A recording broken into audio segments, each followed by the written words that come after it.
Someone sent me a video a couple weeks ago saying that, Daniel, I don't know how to make Nigerian fried rice. Whenever I make it, it goes bad. I'm like, I got you. So that's what we're doing today. In today's video, I'm going to show you how to make proper, good quality Nigerian fried rice without hassle, the one that does not go bad, in just few easy steps, genuinely. Now let's just get into it. These are the ingredients as usual. Check the description box. We're using some onion, we're using ginger and garlic, we're using some bell peppers. Don't use all colors of bell peppers with Nigerian fried rice, just to note. We're using some runner beans, we're using some peas. Again, all of these ingredients are fresh and I already cleaned them and just prepped them ready to go. We're using some carrots, we're using some fresh thyme, which is an optional one, but I just like to use fresh ingredients. We're using some sweet corns, some spring onions. Liver is a must when making Nigerian fried rice. Like, you can't skip it. I don't like liver, but I just have to add it. Some seasoning cubes, and then we're using basmati rice here. I'm using chicken, but of course you can always use turkey. To start off, we're going to cook our meat. Just add your already cleaned and washed meat into the pot, then add your onion, ginger and garlic. You guys know that I am a garlic boy. I love my garlic. I love fresh ingredients, which is also why I'm using thyme here. If you don't have fresh thyme, please just use like the dried one. It still works. I'm going to add some curry to that, a little bit of salt and some seasoning cube. That really is it. You don't need to do too much. With Nigerian fried rice, honestly, the key is not to try to overdo, because I think that's what spoils people's fried rice. Like, you want to add this and add that and add this and add that. Classic Nigerian fried rice, you don't need to do all of that work. Now, once you add all your spices and seasonings, you're just going to stir the pot or stir the meat and then allow the meat to cook for a couple minutes. You don't need to add water just yet. You're going to cook for anywhere like 7 to 10 minutes. When you see that it has sweated out its juice, then you will not add water, because also this water is what we need to cook the rice in future. So you're just going to add the water and then cover it and then allow this to cook until the meat is done. If you're using turkey, it's still the same process. If you're using beef, it's still the same process. You don't have to do too much. While that is cooking, we're going to cook our liver. I really don't like liver, to be fair, but again, we have to keep the recipe. We have to give Caesar what belongs to Caesar, essentially.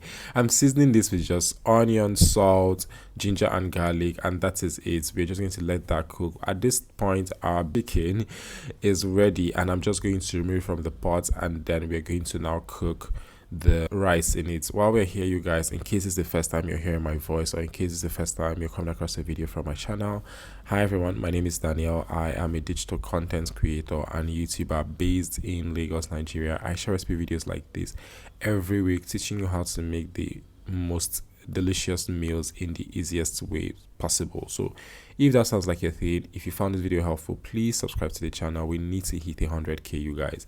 Once you're done removing the meat, you're now going to add your already washed rice. I decided not to show the part where I washed my rice in this video because I did not want the video to be overly long. I washed the rice for 3 good times just until the water ran clear. Now you're going to cook the rice. I like to cook my rice until 70% done. Like, there needs to be a resistance in that rice when you're cooking, when you taste it, like, or when you put it in your mouth. Like, there needs to be a resistance, because if it is fully done, then you now go ahead with the whole frying process. You're overcooking it. That is one reason your rice is going to go bad. Essentially, you are making two. Please and please, 60 to 70%. When I have a lot of time, I do 60%. Like, my rice will be 60% done, and then I'm going to do the rest when frying. But for the sake of this video, or for the sake of people who are learning, please just do 70% done. There should be resistance when you put your rice in your mouth. That is how you know that you are on the right track. We're just frying the chicken here, classic old Nigerian fried chicken. After that, we're just going to fry the liver, and it's also important that you fry your liver. I've seen people not fry their liver before adding it into the fried rice. That's another reason your fried rice is going to go bad. We need everything fried. Oil helps to preserve ingredients just generally. So if you're not frying your liver, it's going to ruin your fried rice. Set that aside. Add some oil in a bigger pan. Add your onion, ginger and garlic. You can see that I'm adding ginger and garlic everywhere because the flavor is going to be bomb.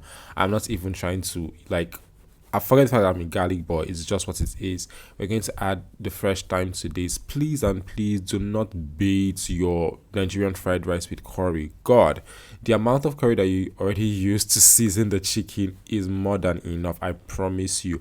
We don't need your fried rice looking like greenhouse flag. I promise you, it does not need to be like Nigerian flag. Like, yeah, add the carrots first, or add the vegetables that are like stronger first before you add other vegetables. So you're just going to cook them for a couple minutes. I'm going to season this with some white pepper, a little bit of salt, some seasoning cubes. You're just going to adjust the seasonings essentially to fit what we're cooking or the amount of rice that we're cooking. Once the vegetables are a little bit soft, then you can now start introducing other softer ingredients or vegetables. You're also going to add the fried liver, and then you want to give this a quick stir. Allow to cook for like 1 to 2 minutes, and really that is it. Then you're going to start introducing the already cooked rice. You can see how this rice is looking 1-1. That is what you want your rice to look like. If you overcooked your rice, what's going to happen is it's going to be very mushy and very unappealing. Please, let's not do that here. You're following Daniel Chuko, so you need to know how to cook food really, really well. Now, you're not going to add all the rice at once. You're going to add them in batches, just so it's easy for like all the ingredients to mix in properly, and also for you to know that like your vegetable to rice ratio is really, really good.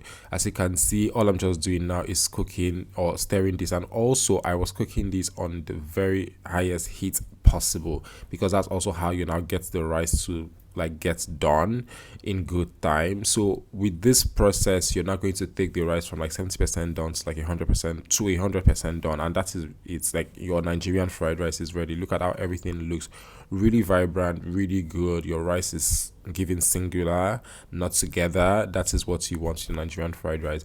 Please, if you have found this video helpful, do not forget to click on the like button. Do not forget to subscribe to the channel. Do not forget to leave a comment. Share the videos to your friends, your enemies, your lovers, everybody. Let them come and subscribe to my channel, and I am going to see you guys in my next video.